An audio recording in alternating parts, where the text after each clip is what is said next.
Okay guys, let's do some function notation. So this is an intro to function notation. Now you have seen me write things like f of x equals, and then I'll make up something. And by the way, what I'm making up right now, I'm just making it up randomly so I have something to play with so I can show you how to do this. So I'm going to make up three functions. I'm going to call one of them f of x. I'm going to call one of them g of x, so you know that they're different. And let's call it 4x, I don't know, plus 7, something. And then I'm going to make up one more. I'm going to call it h of x. And I'm going to call this guy x squared because I don't have any powers in here yet. And then minus 2x, something like that. So when I do these examples for you, I'm going to use these three functions to illustrate this. So here's the deal. I told you this already, that f of x is just a fancy way to say y equals. So if it's so fancy, why do we care? Why do we even use it? Well, if I said, here is a function, I'm going to call it y equals 2x minus 3. And I say to you, what is the value of y when x is equal to 5? I am sure if I asked you that, what does y equal when x is equal to 5? I'm sure you would figure out, well, if x was 5, I would do 2 times 5, take away 3, I would say y must be 7. And you'd be correct. But here's the thing. In mathematics, and I've said this before, we try to embrace when we can be lazy. Function notation is a shortcut way to say some very complicated looking things. So instead of saying, what is the value of y when x is equal to 5, I can say this. I can say f of 5. That's pronounced f of 5. Well, what does f of 5 mean? It means, hey, don't look over here. Don't look at g. Don't look at h. Don't look at those guys. I only want you to look at the function that says f of x, and I want you to replace the x with a 5. Oh, so if I plugged in 5, I get 7. Just here's what I'm trying to get at. This is shorthand. This is a shortcut way to say all of this stuff right here. So whenever we can take a shortcut in math, we like to do it. So what I'm going to do, I'm going to get rid of all this stuff for a second here. Take away the yellow. I'm going to cut out all this crud that I just wrote down.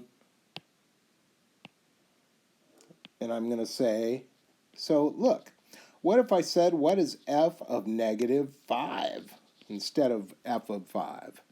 Well, that means, okay, I'm going to replace this with a negative 5. And then I go, oh, what does that mean? Well, it means 2 times negative 5 minus 3 more. The answer is negative 13. Boom, there it is. Now, what if I said, I want to know what happens when you take negative 5 and plug it into g? Well, now they want me to put my attention right here, and they want me to plug negative 5 in. So what does g do for a living? What does g do? It says, whatever you give me, I'm going to multiply it by 4 and then add 7 to it. Hey, guess what? It turned out it's negative 13. That's totally a coincidence. That is pretty funky. So I plugged in negative 5. I got out negative 13 that time. Now, what I'm trying to show you guys is what we call evaluating a function. So I could say, well, what if I wanted to know what g of 2 is? So remember, it's pronounced g of x, but when they put a number there, it means you're going to change the x with the number. So g of 2, would mean don't look at F, don't look at H, just go to G and say, what does G of 2 mean? It means 4 times 2 plus 7, grand total 15. That's my answer. Now, of course, I can do this to any function. How about H of 3? Now, what do I want for H of 3? I don't want you to look at F. I don't want you to look at G. I want you to go straight for H and then say, okay, what does H do for a living? Well, it takes whatever you give it, it squares it, minus 2 times it. Remember, all I'm doing when I evaluate a function, I'm just replacing whatever variables I see with whatever they gave me. That's what I'm doing. So I'd say, oh, 3 squared is 9, minus 2 times 3, that's 6, and 9 minus, I get 3 for an answer. Boom. This is called using function notation. Sometimes when we're working in mathematics, we want to avoid the situation we started with, which was you don't want to have to write out a big long sentence for somebody if all you need is for them to evaluate a function quickly. So like I said, all of my examples that I'm going to do for this, I'm going to use these functions I made up. And you know what? These aren't anything special. I had to make up something to play with. So I made up this F, this G, and this H guy. That's all I did. So let me get rid of this information now, because I think you got it. I think you got that part. Let's cut this out. Whoa, cut it out. Now, here's the deal with functions. I could say, what is F of 4 plus G of 4? I could do something like that. So you can add functions. Guess what? You can subtract them, multiply them, divide them. You can do whatever you want with them. So this would mean, okay, I've got to find out what this means. Well, that would be what F is doing. That'd be what? 8 minus 3. That'd be 5. Plus, if I plugged 4 into G, what is that doing? Well, that would be 4 times 4, that's 16, plus 7 more, what is that, 23. So the grand total is 28. That's the answer to that one. But you know what? This function notation, we use it because it is a quicker way to write things out. So here's my first thing, adding functions. You could totally write this. This is not wrong. But you know what? Here's a faster way to say it.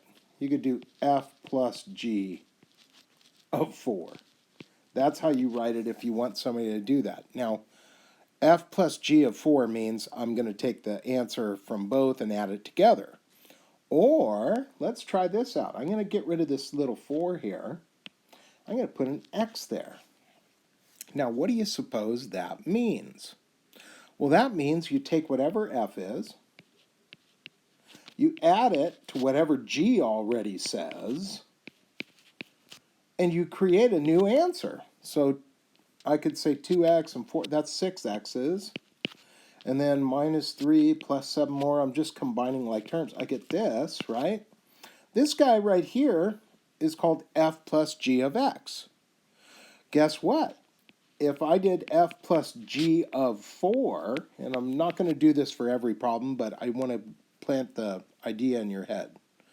Guess what? I could just go, I already have this thing I created called F plus G of x. If I put the 4 right there, I would get 6 times 4 plus 4 more. Heck, I'd get 28. I'd get the same answer. So what I'm trying to get at is this. We can take any functions we want. We can add them together.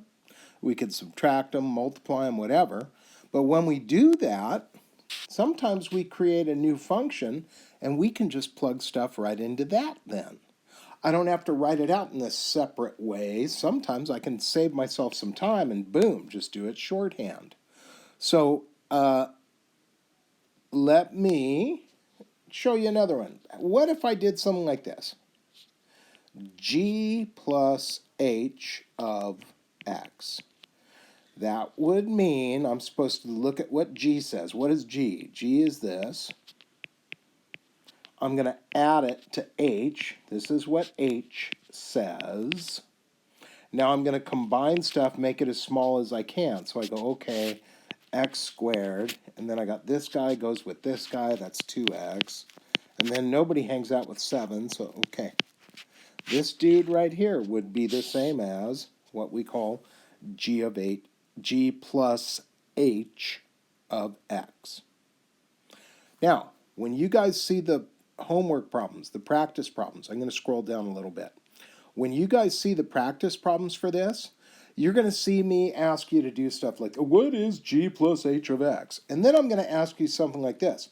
What is g plus h of 2? Well, guess what? I could plug 2 right into my newfound guy. Once you create a function, you can use it like a function. So if I wanted to, I could say, oh, I'm just going to put a 2 there, so it'd be 2 squared, plus 2 there, but that's just times 2, and then plus 7. So I could just do the simple arithmetic, and I could say, oh, the answer is 15. I'm just crunching the numbers in my head. So sometimes we want to combine functions, sometimes we want to evaluate them by plugging numbers in them or whatever, but what you see is basically what you get. When I say that, I mean, let me go back up to my functions. Here's my 3 originals. You know what? I am going to cut all this stuff out of my face. I'm going to get rid of all this jazz that I just did.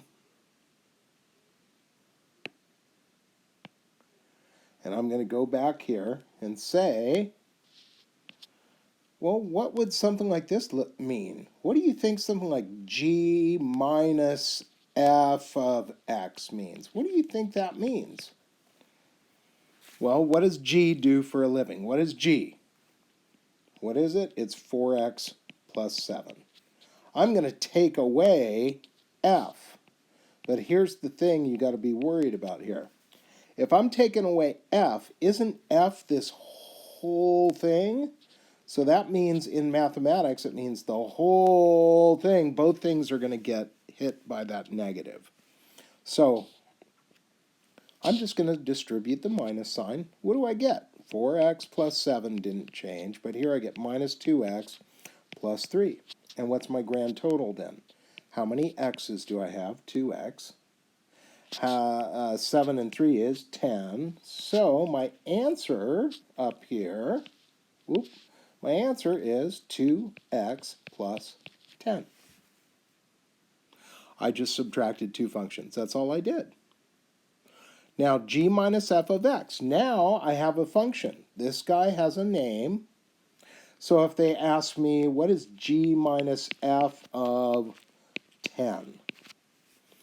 I could say, oh, they just want me to take the number 10 and plug it in to my new function.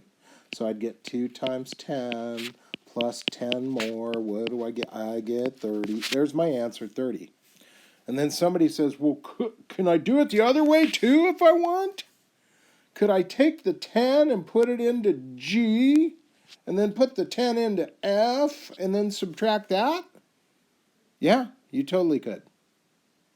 But if you create a function, you're welcome to use it. So here is something I want you to see before we do any more practice. Here's the actual problems I'm going to have you guys do, so you see this.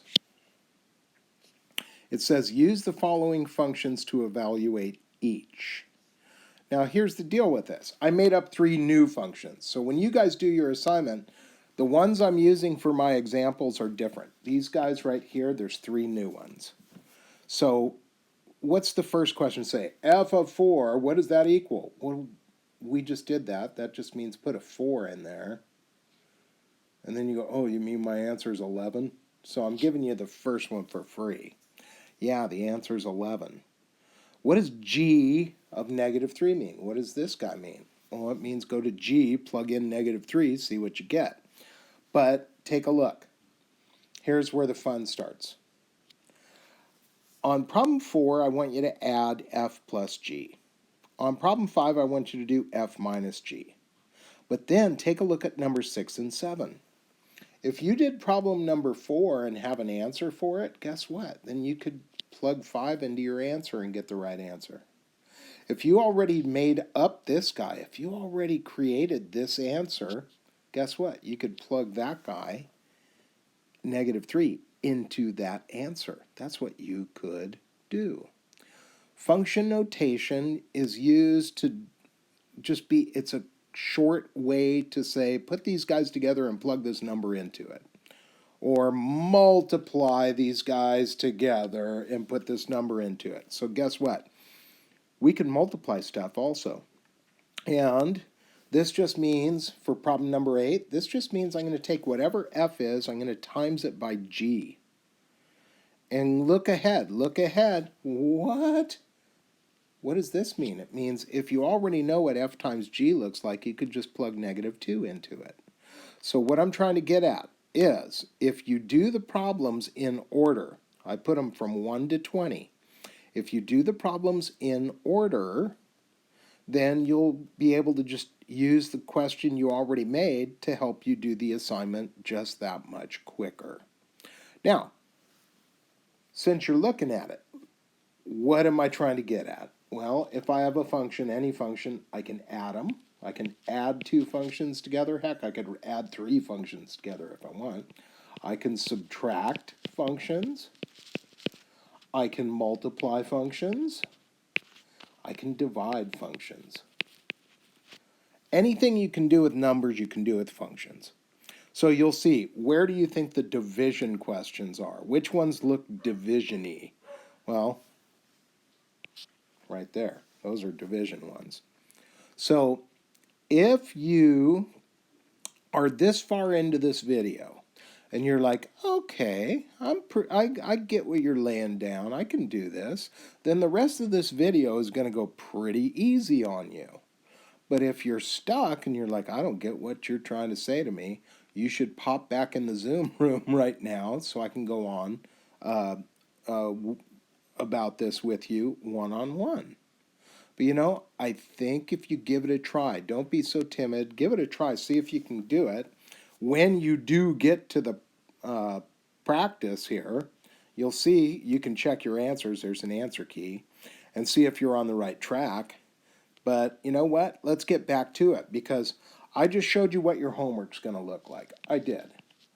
And I am going to cut this stuff out. I got to give myself a little room, so I'm going to get rid of this. I'm going to cut it out. All right, so let's talk about it. FGX. That just means F is going to get multiplied by G. Well, where's the number? Well, I didn't ask you to plug a number in. I just want you to create a new function. Oh, that's all I want you to do. So we're going to do F. Hey, F, that's what you are, times G. So if I did times G, I'd write it right next to it. And then don't stop there. Guess what you do with that? Starts with an F, ends with oil. We're going to FOIL this. So I can distribute all this stuff, and I'm going to get what? 8x squared. Then it looks like I'm going to get a 14x, and then I'm going to get a minus 12x, and then minus 21. And I can smush it down. You always want to make it as small as possible. And you want to write it from highest power to lowest power. So that's the biggest guy. And then these two dudes can go together. And then minus 21. And guess what? That guy's name would be f g of x. F times g. That's all it is. Let's do another one. What if I did this one? What if I did gh of x? Well, this time I'm going to take g. That's what g does for a living. I'm going to multiply it by h. That's what I'm going to do. So if I do that, well, what the heck? I'm foiling again. It's going to look a little different because I have different pieces, but 4x times x squared. That's 4x cubed. Then I'm going to get what? Minus 8x squared on the outside. On the middle there, I get 7x squared.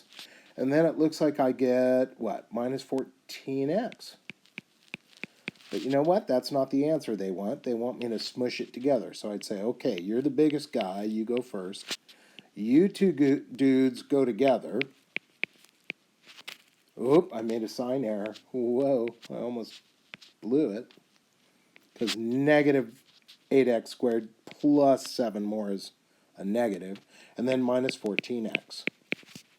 And what's that guy's name? He's called g of h, or GHX, or g times h, if that makes you feel better. Now, here is the part of the lesson where you might want to just grab your calculator. Because if I said, and I want to keep these in view, so I'm going to play with these two guys. I'm going to just play with him and her. So here we go. What if the question said FG6? Well, that means if I really wanted to, hey, I just created this guy right here. Come on. I just created this. If I want, I could just put the 6 wherever the x is in that thing. I totally could. And here's where your calculator is a very helpful tool. I could say 8, and then instead of x, I'm going to put it in parentheses. I'm going to show you why in a second. Plus 2, but not an x. I'm going to put it in parentheses, call it a 6, and then minus 21. So I put the number where the letter was. Okay, cool. Well, super cool. I'm going to tell you, I'm going to grab my TI-84, and if you punch it in the calculator exactly how you just wrote it, your calculator knows the order of operations and will do it for you correctly, and you will then get your final answer. Ooh, bam, there it is. Check it. You could pause the video right now, plug it into your calculator, but like I said, exactly how I wrote it. So with parentheses, right? And my calculator understands order of operations. Hey, they're expensive calculators. They better do it. Let's look at this guy here. Let's go lime green. Lime green! What if they told me, I'm going to scroll down here so it's at the top. What if they said, could you tell me what GH of negative 4 is? I could say, sure. I already found out what GH of, or GHX is. So I could do this on my calculator also. It's 4, but instead of x cubed, I'm going to put a negative 4 and cube it. Minus, I'm going to put, instead of x, I'm going to put negative 4 and square it. Minus 14, instead of x, I'm just going to put a negative 4. And then I'm going to grab my calculator and I'm going to say, hey, calculator, be good to me. I'm going to type this in exactly how it's written. And if I do, you know what you're going to do for me? You're going to do all the order of operations I want, and you're going to give me the correct answer, which is negative 264. Totally. That's my answer. That's my result. So, what can you do with functions? Add them, subtract them, multiply them. Let's just get division done, because division is the easiest one, because usually there's not much to do with division. Let me show you. Once again, if you need help, come in the room. But if you're just like, this is easy, I could do this, well, then just start doing it. But I want to show you division. But in order to do that, I got to get some room for my intro to function notation. So I am going to, once again, cut all this stuff out of my life and get rid of it and say, go away. There it goes. And what if they did something like this? Because you'll see this on the homework. F over g of x, which just means divide. What do you mean? Well, that's the top number, or top function. This is the bottom function. And, wait for it, you ready? You're done, that's your answer. What? Yeah, sometimes you don't have to do much. But what about this? Can't I just cancel these two and reduce it? No, you can't. Why? When in doubt, put it in parentheses. The top part is a binomial. There's two pieces there. The bottom part is a binomial. Do they match exactly? No. Then don't try to reduce it. Binomials only knock each other out if they match exactly. Well, that seems pretty easy. Yeah, well, that's why I only put 3 division problems on your assignment, because what about this? What if they did this to me? Okay, well, what does G do for a living? That's G. On the bottom, there's x squared minus 2x. Do they match exactly? No. Then don't reduce them. But wait, what about this? What if I do this? What if I take out the x? Okay, well, this is still a binomial. That's a binomial. Do they match exactly? No. Then you're done. Are both of these right? Yes, they're both technically correct. But you don't have to do much in division usually. Well, then what's the point? Well, sometimes you can't do more, but I'm just showing you the basics in this lesson, so I'm not getting anything too fancy. But just so you know, hey, what if I said, what about this? What would you do?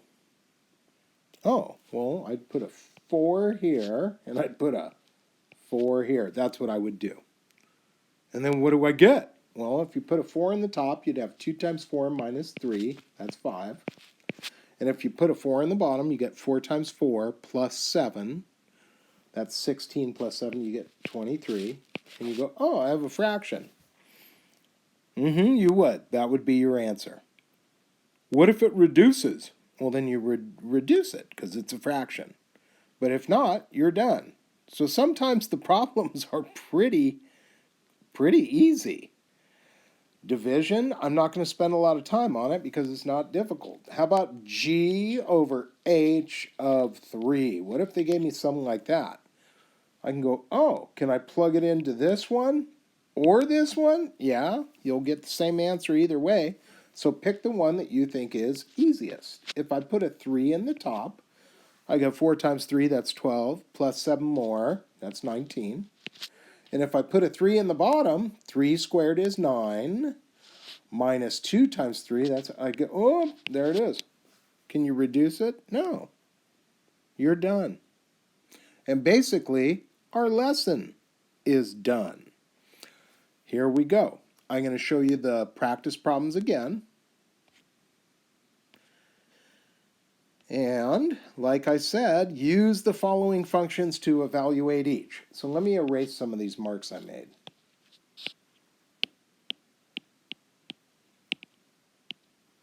And I'm going to take away the answer. Oh! Just a reminder, these right here